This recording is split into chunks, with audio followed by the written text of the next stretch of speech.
L'objectif du trader, c'est de réaliser une performance la plus élevée possible. 1 million d'euros, si on multiplie ça par 5, puis ensuite par 4, si on faisait ça tous les jours, ça ferait 20 millions d'euros par mois. Je dirais qu'ils ne doivent pas faire ça toute leur vie, parce qu'effectivement on arrive à un moment où peut-être que d'un point de vue physique, d'un point de vue stress, ça peut devenir dangereux. C'est le métier qui veut ça. C'est-à-dire c'est un métier à pression. Voiture de luxe, costume de grand couturier, appartement de milliardaire, l'image des traders véhiculée par le cinéma est tenace. Le monde de la haute finance demeure un univers mystérieux et les traders préfèrent évoluer dans l'ombre. Pourtant, parfois l'actualité braque ses projecteurs sur ces maîtres de la bourse. Son nom fait la une de toute la presse. Jérôme Kerviel, l'homme qui a fait sauter la banque. Ce trader de la Société Générale est à l'origine de la plus grande fraude financière de l'histoire. 5 milliards d'euros, une somme absolument colossale. Tout le monde se demande comment de telles malversations ont pu être possibles sans que personne ne s'en aperçoive. Jeudi 24 janvier, devant un parterre de journalistes médusés, Daniel Bouton, PDG de la Société Générale, annonce que la banque a perdu près de 5 milliards d'euros sur les marchés financiers. Le 21 février. La conférence de presse, cette annonce à ce moment-là, a véritablement fait l'effet d'une bombe sur tout le monde. Il y a eu d'ailleurs on l'a senti dans les réactions même des journalistes à ce moment-là. Daniel Bouton annonce que le coupable est identifié. Cette perte serait l'œuvre d'un trader fou qui a engagé la banque à hauteur de 50 milliards d'euros. Cet homme seul avait construit cette entreprise en utilisant les instruments Société Générale et en trouvant l'intelligence, parce qu'il faut le dire, de réussir à échapper à toutes les couches de contrôle que nous avons. Cet homme, c'est Jérôme Kerviel, totalement inconnu jusque-là. Son nom fait alors la une de l'actualité dans le monde entier. The focus here at the bank's headquarters on Monday would have been on selling the huge stock holdings Kerviel had accumulated. Jérôme Kerviel der mutmaßliche Milliardenversenker zum Angriff.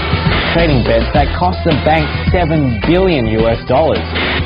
Partout la même question, qui est ce mystérieux trader?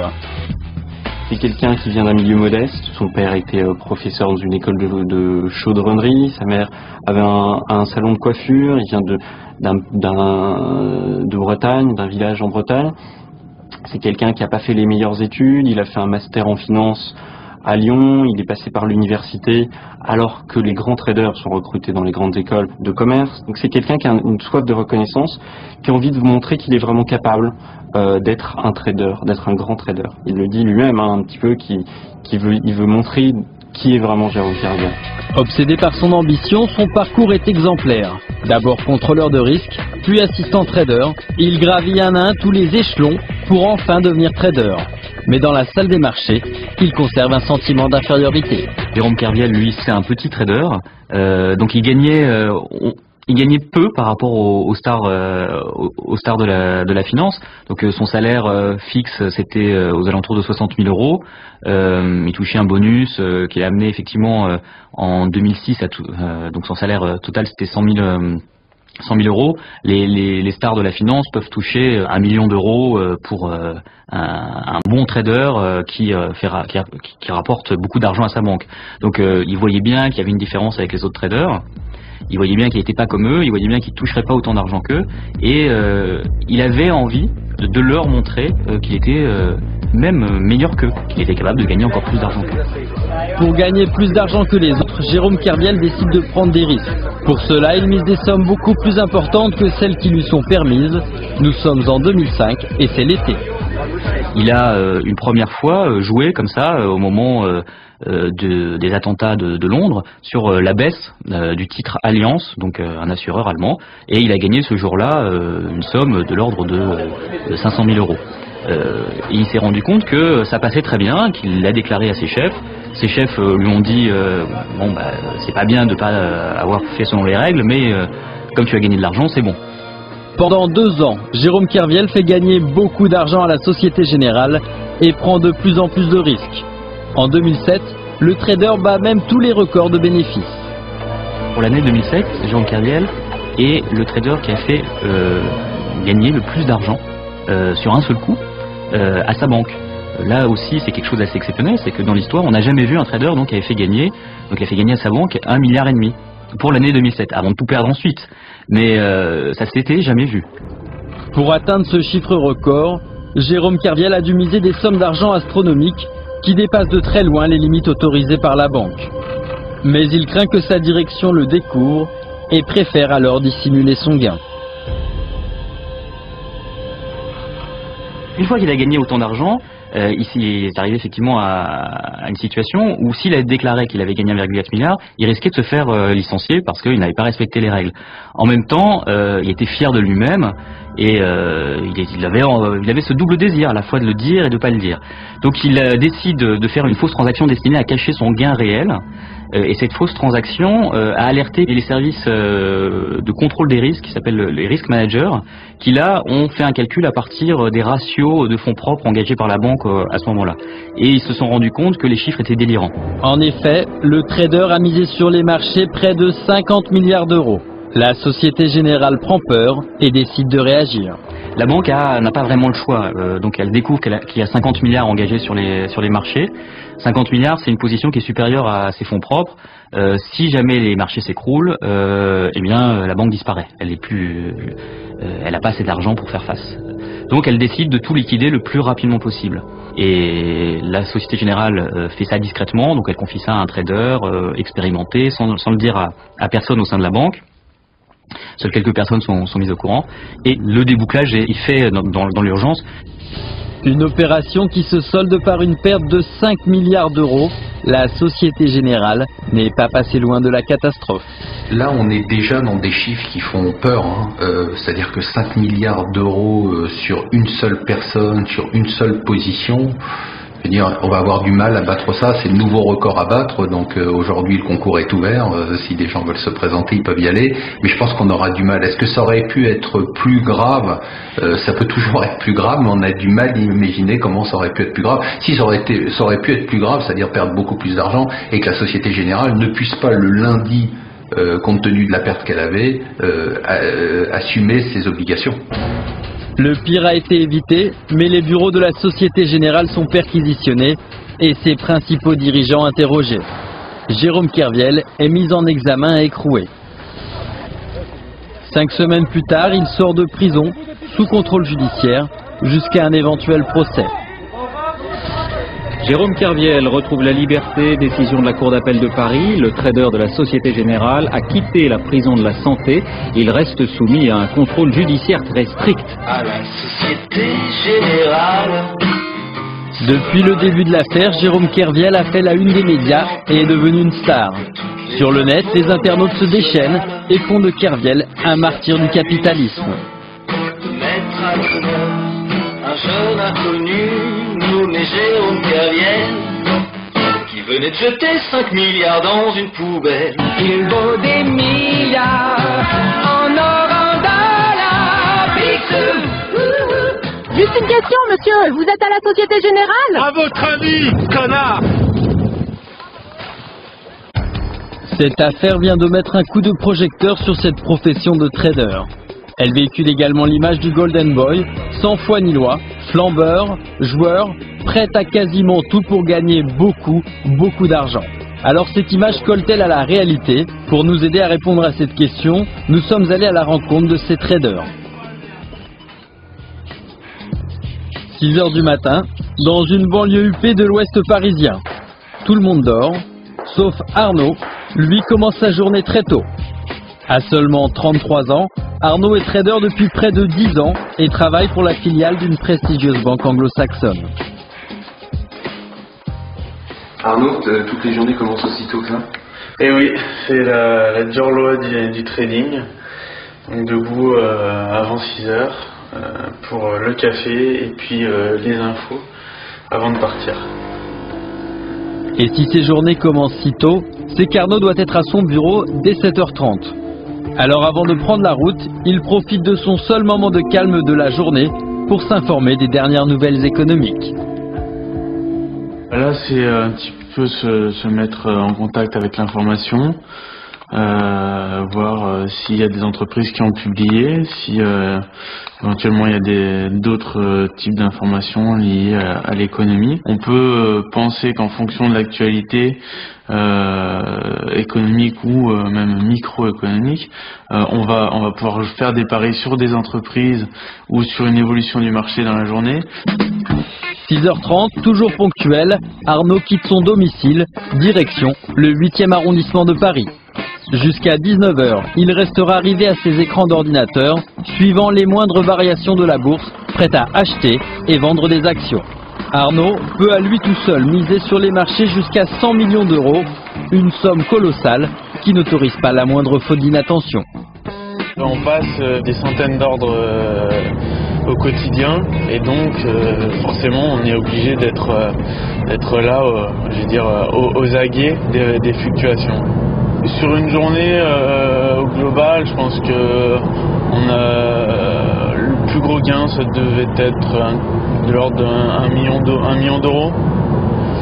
Donc 1 million d'euros, si on multiplie ça par 5 puis ensuite par 4, si on faisait ça tous les jours, ça ferait 20 millions d'euros par mois, multiplié par 11 ou 12, ça fait tout de suite des énormes chiffres. On aimerait que ça soit comme ça tous les jours, malheureusement c'est pas le cas. Forcément on se souvient des plus grosses pertes, parce qu'il faut tirer les enseignements de ce qui n'a pas marché aussi.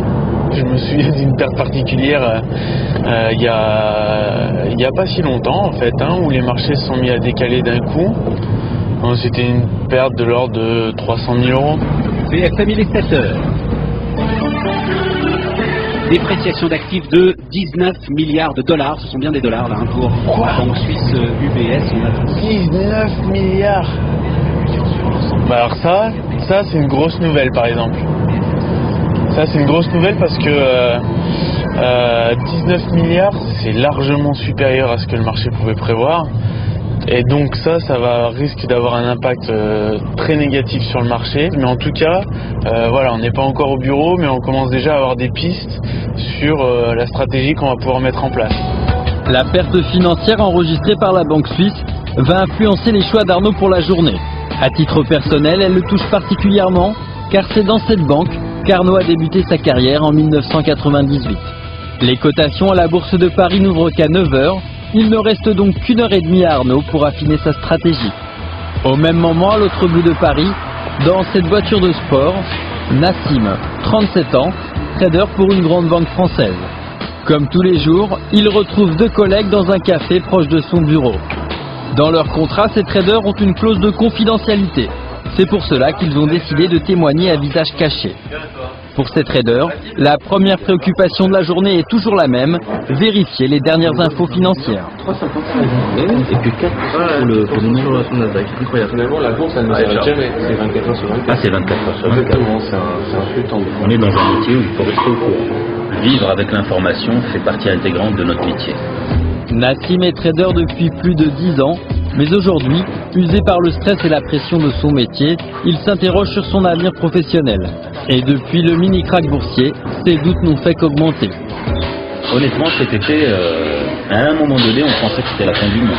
En 10 ans de carrière, ça a rarement été comme ça. Le plus amusant quand même, c'est que maintenant, c'est pire, c'est-à-dire que la situation est plus mauvaise maintenant par rapport à cet effet. Entre-temps, à ce mini-crack boursier s'est greffée l'affaire Kerviel. Une affaire qui revient inévitablement dans les conversations et qui pour ces traders demeure un mystère. C'est vrai que quand on parle de marché volatile, ce qui s'est passé sur l'histoire Jérôme Kerviel, c'est un exemple même. C'est-à-dire que personne n'était au courant de ce qui se passait, le marché commençait à déballer, on ne comprenait pas ce qui se passait. Et on sentait qu'il y avait quelque chose qui se passait derrière, un acteur qui appuyait sur le marché, mais on ne savait pas ce qui se passait. Quand on n'a pas accès à une information, c'est là où ça commence à devenir dangereux. Il y a des gens qui savaient, parce que 2 jours avant, on entendait déjà, ouais, Soggen va annoncer un truc, on perd de 40 milliards. Il y avait des rumeurs, il y avait des choses. Il y avait déjà des rumeurs, donc les gens avaient déjà l'info. C'est une affaire difficilement compréhensible, surtout à notre niveau. C'est inimaginable, c'est démesuré.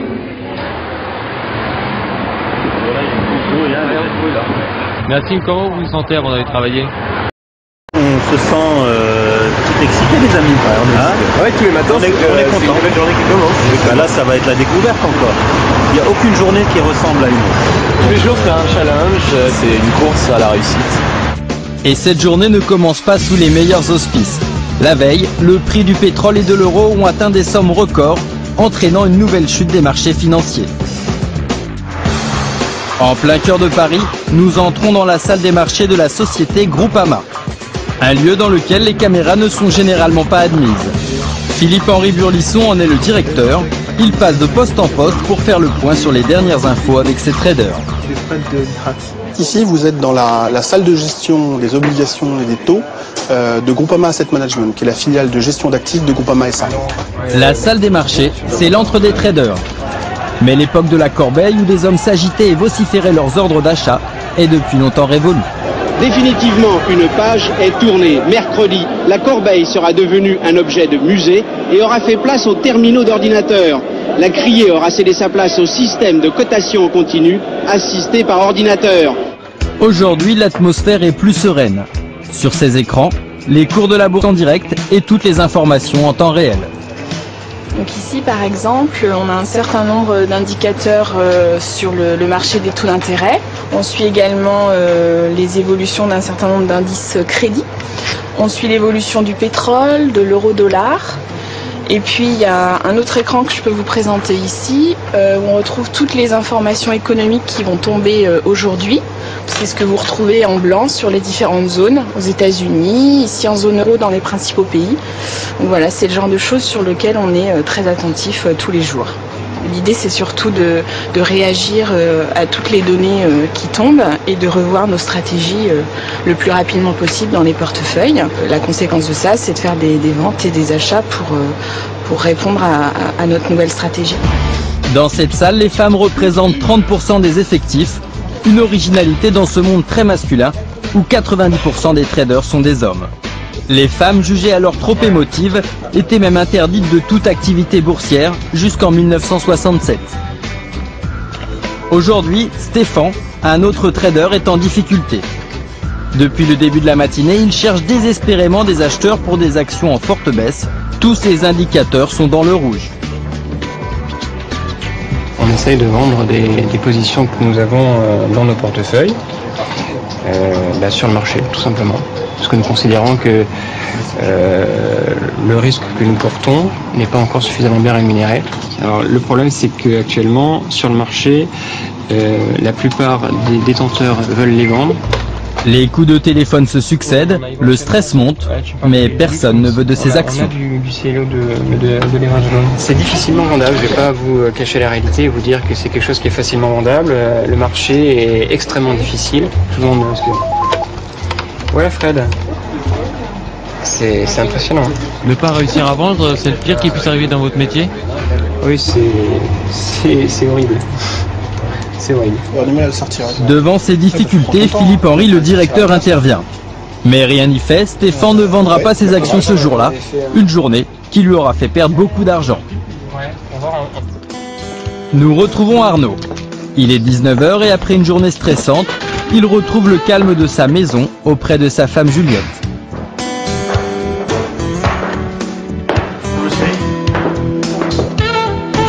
Bonne journée. Merci, monsieur le bonsoir. Poulet de légumes, ça te va? Ouais. Ça a été ta journée?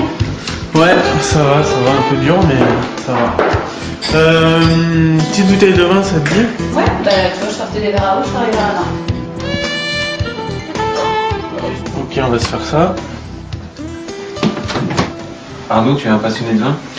Écoute, ouais, ça fait 5-6 ans que je me passionne pour le vin, et puis je participe même à des enchères, pour garder un petit peu la même philosophie que les marchés, on va dire. Et je suis plus particulièrement passionné par le Bordeaux. Voilà, donc là en l'occurrence on sort un petit 2000, un Pauillac. C'est plutôt une bonne bouteille. T'as combien de bouteilles là? Écoute, avec cette cave et puis ça, je dois avoir 200 bouteilles. Il y a des très bonnes bouteilles, les grands crus, il y a des premiers crus classés. Et puis il me reste une bouteille de Château Margaux 95, grande année. Que ça, on ouvrira peut-être à la période des bonus à la fin de l'année, on l'espère en tout cas. Une bouteille estimée à 700 € qu'Arnaud compte bien garder pour une grande occasion. Ouais, moi tu sais, les jours où c'est un peu plus dur que d'autres. Alors c'est une journée difficile Un aujourd'hui? peu plus dur, ouais. On a au moins cet avantage-là, c'est de pouvoir vivre avec toutes les conditions réunies pour se sentir bien une fois qu'on est sorti du cadre du travail, même si on a toujours la pression qui met quelque temps à redescendre. Mais heureusement, on a son soutien quotidien. Une collection de 20 millésimés, une maison décorée par un architecte d'intérieur. À 33 ans, Arnaud a réussi et s'est créé un univers doré pour oublier le stress quotidien. Jusqu'à 19 ans, il pensait devenir joueur de foot professionnel. Mais une blessure a mis fin à ses rêves. Pourtant aujourd'hui, son salaire est proche de celui d'un footballeur. Un trader action aujourd'hui à Londres, qui a une dizaine d'années d'expérience, il peut gagner jusqu'à, allez, on peut dire 2-3 millions d'euros par an, bonus inclus. À Paris, c'est déjà plus dur. Et donc, on peut arriver à des niveaux de salaire, allez, on va dire sur des très belles années, de l'ordre de 1 million, 1,5 million d'euros. Une somme énorme, pourtant l'aspect financier n'est pas sa principale motivation.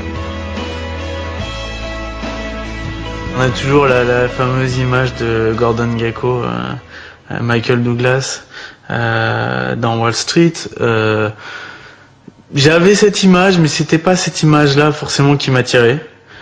C'était vraiment, je pense, le côté pluridisciplinaire de ce métier-là et cette tension au quotidien, cette capacité à engranger le stress et la volonté d'aller de l'avant aussi pour toujours gagner plus. Quand on a des positions très importantes et quand on est sur des marchés très volatiles comme on a pu connaître récemment avec les problèmes qu'on rencontre sur les marchés américains, c'est omniprésent, hein. On y pense tout le temps. Moi je trouve que c'est quelque chose qu'Arnaud gère plutôt bien, donc quand il rentre le soir, c'est pas quelque chose qu'il va montrer. Par contre, effectivement, on le sent tracasser quand il rentre. Je vois les allers-retours sur l'ordinateur pour surveiller le marché.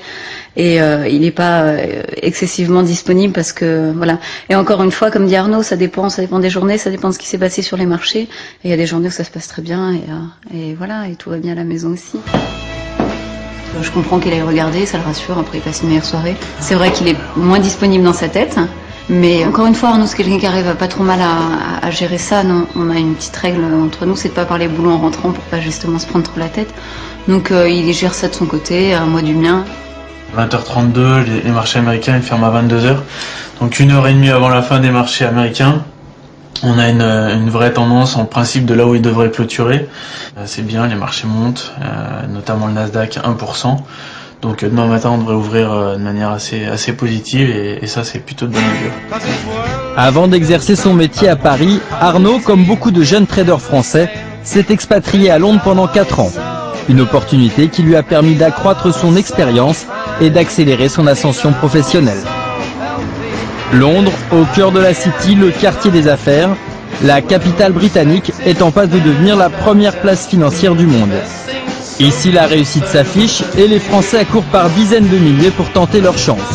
La plupart des banques françaises y ont délocalisé leurs activités de trading et près d'un tiers des traders est français.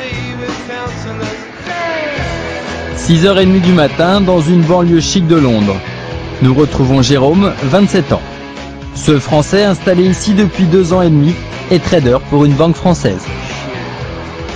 Avant de faire sa place au milieu des 300 traders qui travaillent à ses côtés, Jérôme a eu des difficultés pour prendre ses marques et a dû s'adapter au rythme de travail à l'anglaise.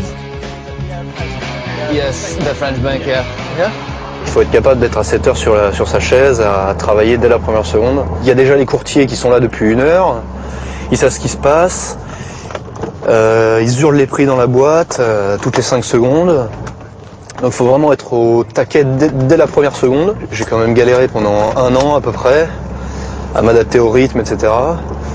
Mais au bout d'un certain temps, on se rend compte que finalement c'est plutôt pas mal. Moi c'est ce qui me pousse à me lever le matin. En moins de 3 ans, Jérôme a réussi à se faire une place dans le trading et est aujourd'hui sur le chemin de la réussite. Mais depuis quelques semaines, ses résultats sont catastrophiques et ne présagent rien de bon pour ses bonus de fin d'année. En ce moment, c'est la poisse, il y a plein de gens qui ont la poisse. Même les traders qui font d'habitude beaucoup d'argent, ce mois-ci, il y en a qui perdent énormément. Il y a des mecs qui sont au bord de la crise de nerfs.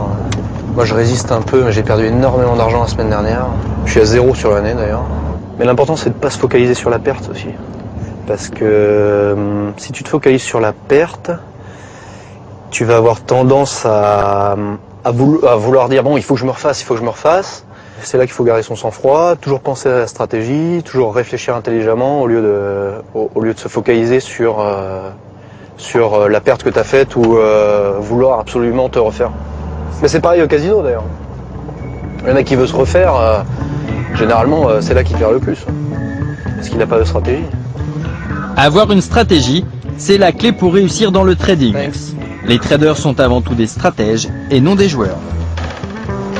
Le trader, c'est tout, sauf un joueur de poker, mais un joueur de poker qui jouerait la chance. Je crois que les grands joueurs de poker sont au contraire des gens qui ont une approche ultra scientifique de leur et ultra logique, cognitive de leur jeu. Et le trader, il est un peu comme ça. C'est pas le joueur de poker du dimanche. Le trader doit justement avoir une distance par rapport à l'argent. Lorsqu'il est en train d'exécuter ses opérations, il ne se préoccupe que des résultats financiers, il risque de se faire très mal pour une raison précise, c'est qu'après un gain, il se sentira invincible et prendra des risques de plus en plus importants, ou après une perte, il doutera de ses compétences et prendra également dans cette situation des risques importants puisqu'il est victime d'un biais psychologique extrêmement connu qui s'appelle l'aversion aux pertes.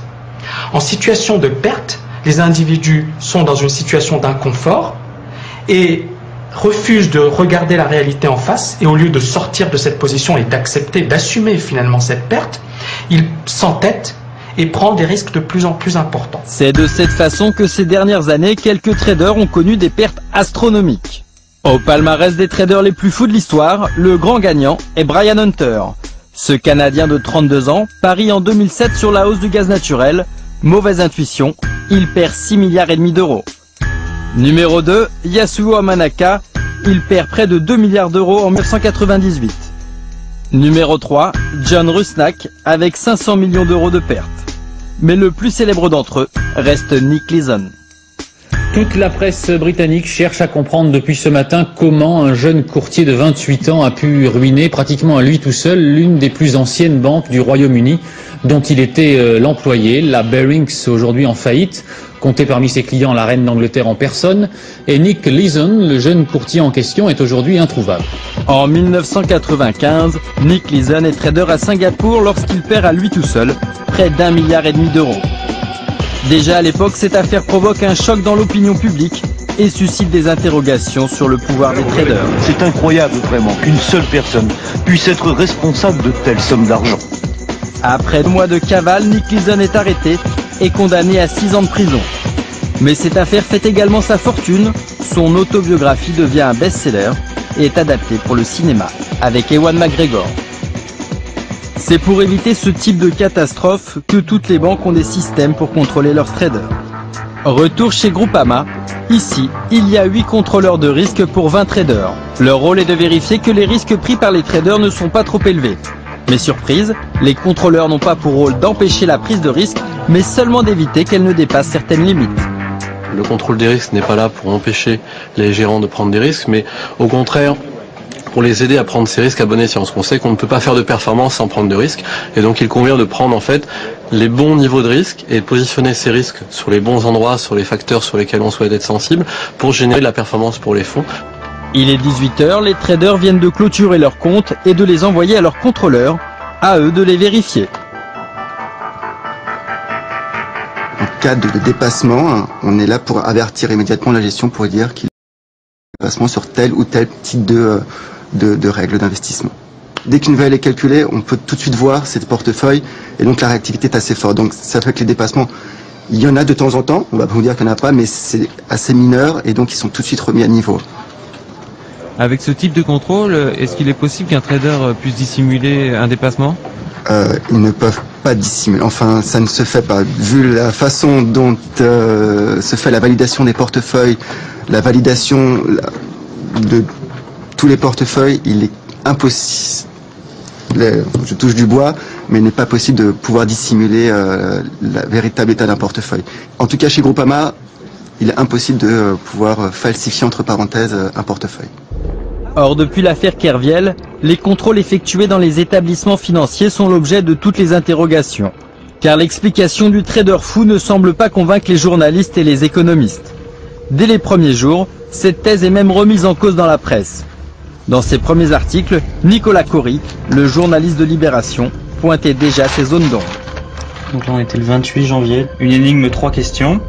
Un trader peut-il investir 50 milliards d'euros tout seul? Comment échappe-t-il au contrôle? Et comment la banque finalement a perdu ses 4,9 milliards? Il y a deux possibilités dans l'affaire Kerviel. Soit il a agi seul, et dans ce cas-là, on peut dire globalement que c'est l'équivalent d'une banque qui ouvrirait tous ses coffres au public, donc il suffit de rentrer et de se servir. Soit il n'a pas agi seul, et ça serait tant mieux pour la banque, parce qu'on arriverait à prouver que finalement la banque a mis en place ses contrôles, mais qu'ils étaient tellement forts, et qu'ils étaient plusieurs, et que c'était un gang organisé. S'il s'avère que ce n'est pas un gang organisé, ce qui a l'air d'être le cas, on est dans la situation la plus absurde qu'on puisse imaginer. Il est assez difficile, quand on a travaillé en salle des marchés depuis des années, d'imaginer qu'une seule personne puisse prendre autant de positions, avec en plus peu d'expérience finalement, même si elle a réussi, je dirais, à passer certaines firewalls, c'est-à-dire des contrôles, mais au-delà de ça, il est évident que ça paraît un petit peu gros. Il y a une enquête, donc l'avenir dira de quoi il en retourne, mais il y a beaucoup de zones d'ombre qui font que globalement on a du mal à croire la version officielle. 20h. Nous retrouvons Nassim et ses 2 collègues traders. Ils se rendent dans un bar pour décompresser après leur journée de travail. Les problèmes de contrôle dans l'affaire Kerviel ont surpris tout le monde financier, y compris ces 3 traders, pour qui les contrôles sont plus qu'efficaces. On est contrôlé par comme a dit Thibault, par des limites. Dès lors que les limites, surtout sur la perte, sont atteintes, il faut couper la position. En fait, tu as des limites en termes de risque, tu peux prendre une position plus grosse que tu n'as le droit, et tu es limité en termes de pertes, on va dire financières, tu vois. Sinon, ça ferait des traders fous partout. Quelqu'un qui va exploser ses limites dans la journée, le soir même, il sera contrôlé. Tes vacances. Ah ouais. Ce soir, on fête aussi le départ en vacances de Thibault, une semaine de repos loin des aléas du monde boursier. Il faut quand même se rendre compte que c'est un métier qui est difficile au niveau nerveux. C'est un métier qui requiert une grande force de caractère. Ah, ça use, ouais. C'est fatigant. C'est fatigant. Ça use mentalement, t'es fatigué, quoi. Ça t'atteint physiquement. Peut-être pas physiquement. Le trading a été identifié comme un des 3 postes générant le plus de stress dans une banque. Depuis quelques mois, 3 cas de suicide ont été recensés dans les établissements financiers. Malheureux concours de circonstances, un de ces suicidés concernait un trader de la Société Générale. Une information passée inaperçue jusqu'à l'affaire Kerviel. Un saut fatal depuis une passerelle enjambant une route à quelques pas de l'Arche de la Défense. Un cas qui illustre pour les syndicats la course au bonus et la grande solitude des traders.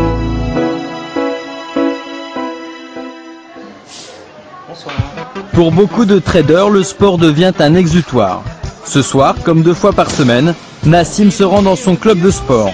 Un club très sélect où il vient se détendre pour oublier le stress des marchés financiers. Eh ben là, c'est le meilleur moyen de se détendre, de manière à rentrer à la maison avec la tête complètement vide. On oublie tout, et puis ça permet de rester zen, de contrôler des situations. Le sport, c'est une discipline. Une discipline qu'il s'est imposée dès ses débuts. Avant de devenir trader et de gérer des dizaines de millions d'euros, Nassim a été durant 3 ans assistant trader. Un passage obligé qu'il qualifie lui-même d'ingrat, mais qui lui a permis d'apprendre le métier. C'est pas un métier que tout le monde peut faire. Il faut faire ses preuves, il faut passer une longue période d'apprentissage. Il n'y a personne qui donne à une autre personne une somme d'argent pour jouer. C'est pas un jeu, c'est un métier sérieux dans lequel il y a beaucoup de règles qui sont définies et on peut pas faire ce qu'on veut. Aucun individu ne peut se dire du jour au lendemain je suis un bon trader. Ça demande un travail de longue haleine. Ça demande une meilleure connaissance de soi, une meilleure connaissance des marchés financiers, une meilleure maîtrise de la manière dont agissent les autres opérateurs. Et donc nous ne sommes pas habitués à agir dans un environnement incertain comme les marchés financiers. Les futurs traders sont-ils conscients de ces difficultés? À l'université de Paris-Dauphine, ils sont une trentaine d'étudiants à suivre le Master 203, le diplôme le plus réputé pour devenir trader. Dans cette salle, ils étudient le trade des matières premières avec Philippe Chalmin. Et comme dans une vraie salle, le compte des bourses mondiales. On va commencer par le pétrole qui a encore fait la une de l'actualité cette semaine. Donc il a atteint jusqu'à 111 $ en séance à New York le jeudi 13. Aujourd'hui, comme les cours remontent, il y a de plus en plus de volatilité. Dans quelques mois, ces étudiants feront leur entrée dans la salle des marchés. Leurs professeurs les mettent en garde dès maintenant sur l'obligation de commencer tout en bas de l'échelle. Vous ne démarrerez pas comme trader, hein. Vous démarrerez dans le back-office. Hein. Soyons clairs, c'est les traders qui sont les rois. Ce que nous essayons, c'est de leur apprendre à raisonner. Je leur fais un cours qui est de plus en plus, je dirais, presque un cours d'histoire, pour leur apprendre la profondeur et l'histoire des marchés. Nous livrons des produits qui sont des gens qui savent réfléchir. C'est ça que je voudrais que nous livrions. Maintenant, les techniques, elles s'apprendront sur le tas. Pierre et Céline sont deux étudiants du Master 203. Bien que n'ayant jamais mis les pieds dans une salle des marchés, ils ont déjà une idée bien précise sur le métier de trader. Quand on est trader, on sait que c'est pas un métier calme. Et ça va tout le temps bouger, on va être en permanence, on va se demander en permanence si c'est bien, on n'a pas pris trop de risques. Et c'est un peu, moi c'est un peu ce côté d'adrénaline aussi qui m'attire dans le métier de trader. Je pense que avec les niveaux de stress qu'ont les traders, il faut vraiment avoir une forte motivation pour faire ce métier, quoi. C'est pas uniquement l'appât du gain. Et comme Pierre et Céline, de plus en plus de jeunes Français veulent se lancer dans les métiers de la finance. De retour à Londres, nous rencontrons Guillaume, un de ces jeunes Français partis tenter sa chance de l'autre côté de la Manche. Comme tous les midis, Guillaume n'a que 5 minutes pour s'acheter un sandwich qu'il mangera entre 2 coups de téléphone. À 24 ans et après des études de finance à Poitiers et en Angleterre, il est aujourd'hui en période d'essai comme trader junior pour la société IG Markets. Dans cette salle des marchés, la centaine de traders vient de toute l'Europe pour pouvoir répondre à leurs 55 000 clients, en grande majorité des particuliers.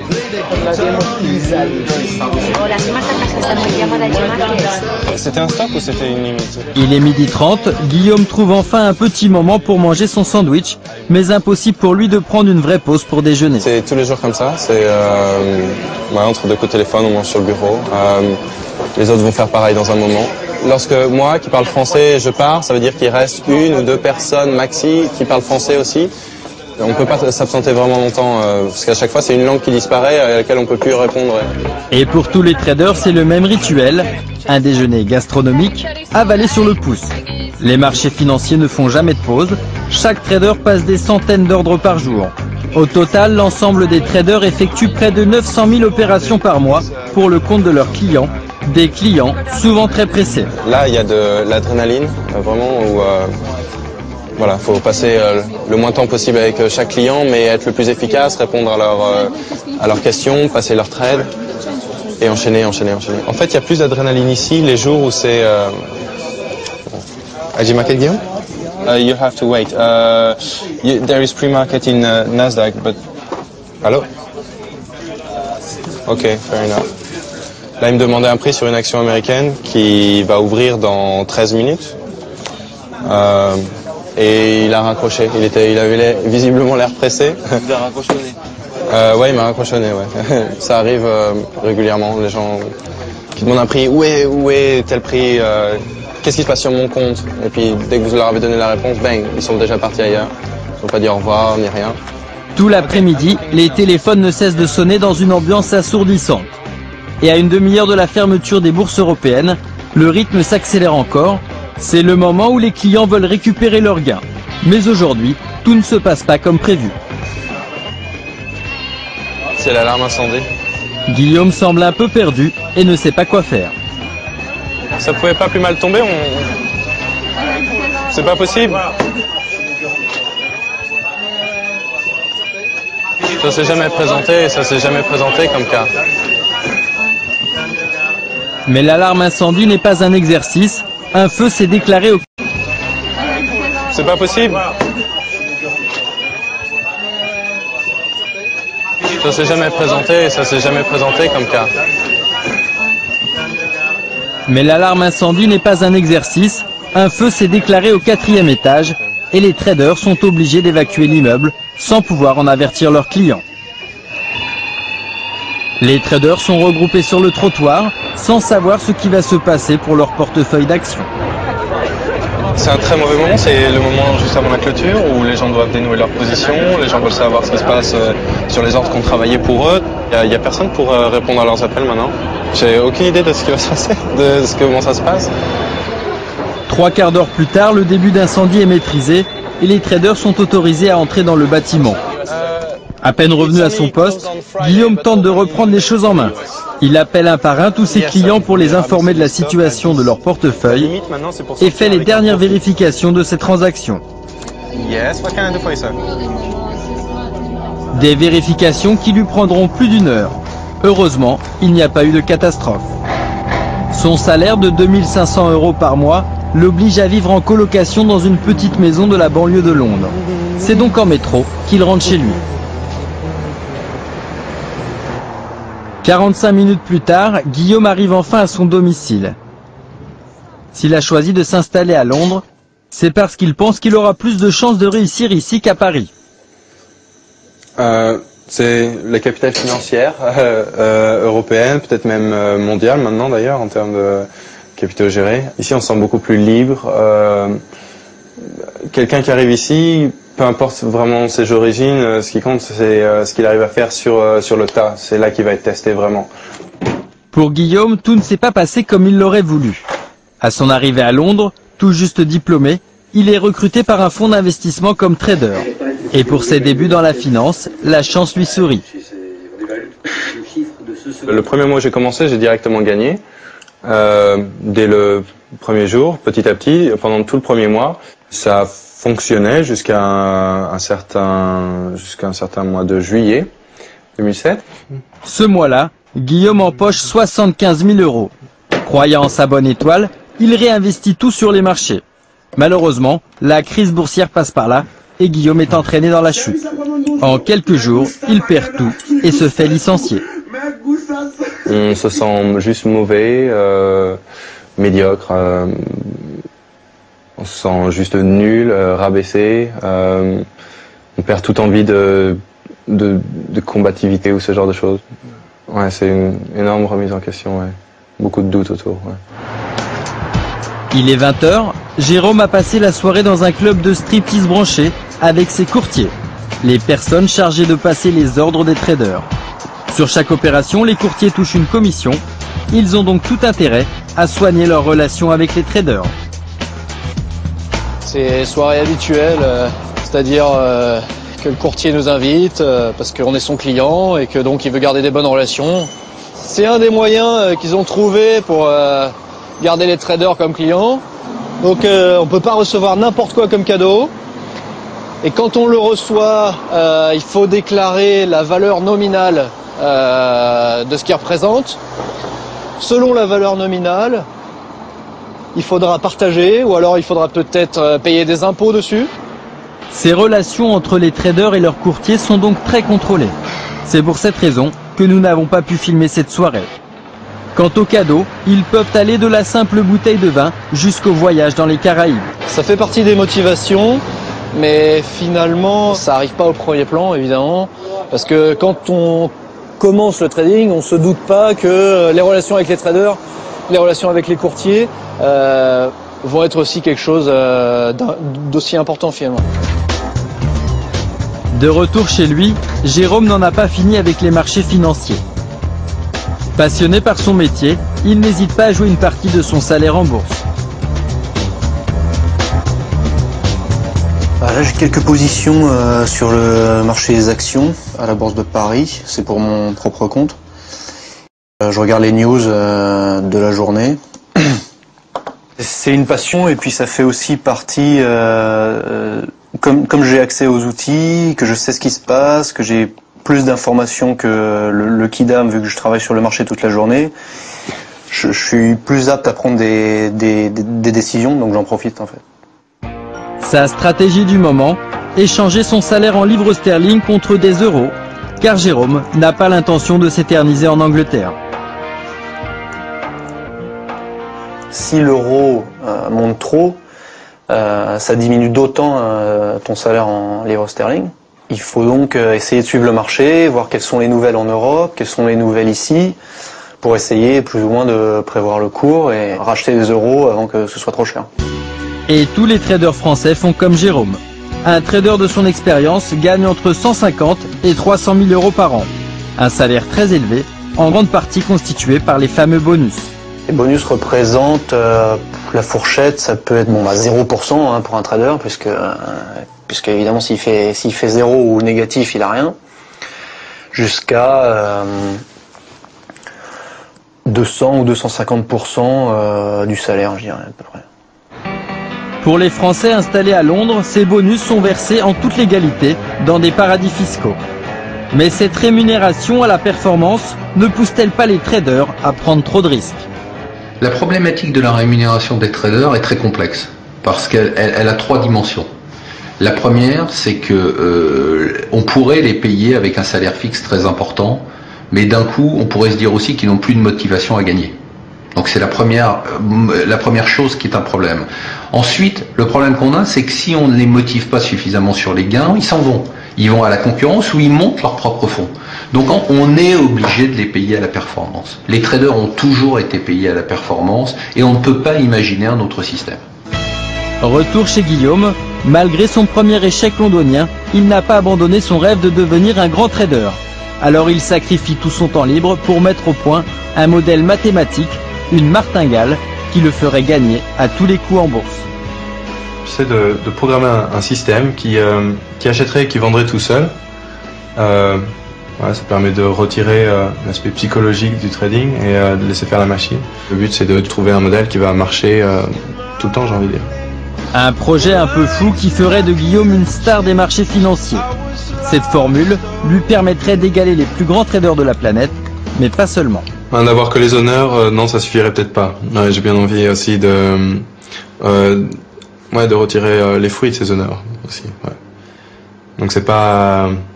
Non, je pense que les deux vont de pair. Hein. On peut pas dire j'ai juste envie d'être meilleur que les autres, ce serait mentir, quoi. Non, il y a aussi une envie de gagner beaucoup d'argent. Car dans le trading, les salaires peuvent atteindre des sommets. Chaque année, le classement des traders les mieux rémunérés est publié. En 2007, les 5 premiers de ce classement sont américains et sont des vétérans des marchés financiers. Le grand gagnant est John Paulson avec plus de 4,5 milliards d'euros. À Paris, nous retrouvons Arnaud. Ce soir, notre trader fait la fête. Il n'est pas encore 19 h et il retrouve des amis traders dans un club UP de la capitale. Enchanté. Romain, je te présente Charles. Arnaud et ses amis sont des habitués des lieux. Ils viennent y passer 1 à 2 soirées par semaine. Un lieu chic et branché qui n'est pas à la portée de tous. Plus de 3%, ouais. J'étais flat. Ah ouais? On a la chance de pouvoir aller dans les endroits un petit peu sympas à Paris et il faut en profiter. Hein. C'est aussi pour ça qu'on fait ce métier, c'est pour profiter des beaux endroits. Hello! Au fil de la soirée, le petit groupe de traders s'agrandit. Ce soir, la bonne humeur est générale. La bourse est montée de 3%. Dans cette période de morosité, c'est devenu tellement rare que ça se fête. Au marché? Ah oui, au marché, surtout au marché. Et surtout au marché. Probablement l'objectif numéro 1, c'est de se retrouver pour évacuer la pression. Bon, en l'occurrence, aujourd'hui, c'était une très bonne journée, donc la pression, on peut dire qu'aujourd'hui, elle n'a pas été omniprésente. Ça a été plus une journée d'euphorie. Et quand ces traders font la fête, ils ne regardent pas à la dépense. Leur salaire leur permet de ne pas compter, mais ce ne sont pas des flambeurs. Bah écoute, on verra bien. Dans un restaurant comme ça, on compte pas les biens, on regarde pas le prix des plats, on part en week-end, quand on décide de partir en week-end, peu importe en fait le prix de la nuit, la catégorie de la chambre, etc. quoi. Parce que c'est vrai que c'est un boulot qui par rapport à d'autres personnes de mon âge demande plus d'investissement, plus de stress et tout ça, donc il y a bien un moment il faut compenser. Il faut se faire plaisir parce qu'on gagne on gagne plutôt bien sa vie, mais je pense aussi qu'on doit aussi prendre en compte le fait que ça peut s'arrêter du jour au lendemain. C'est l'heure, écoute, tu sais. Il n'est que 22h et pour Arnaud c'est déjà la fin de la soirée. Car demain il devra de nouveau se lever à 6h du matin à un rythme de vie épuisant qu'il endure depuis 10 ans. Tant que la passion sera là, on fera ce métier jusqu'à ce que on ait à un moment donné la prise de conscience qu'on a moins envie de se lever, moins envie de faire ce job, et à ce moment-là on partira pour d'autres horizons. Arnaud, Nassim, Jérôme et Guillaume nous ont permis d'entrouvrir les portes de la haute finance. Les traders apparaissent alors très éloignés des idées reçues.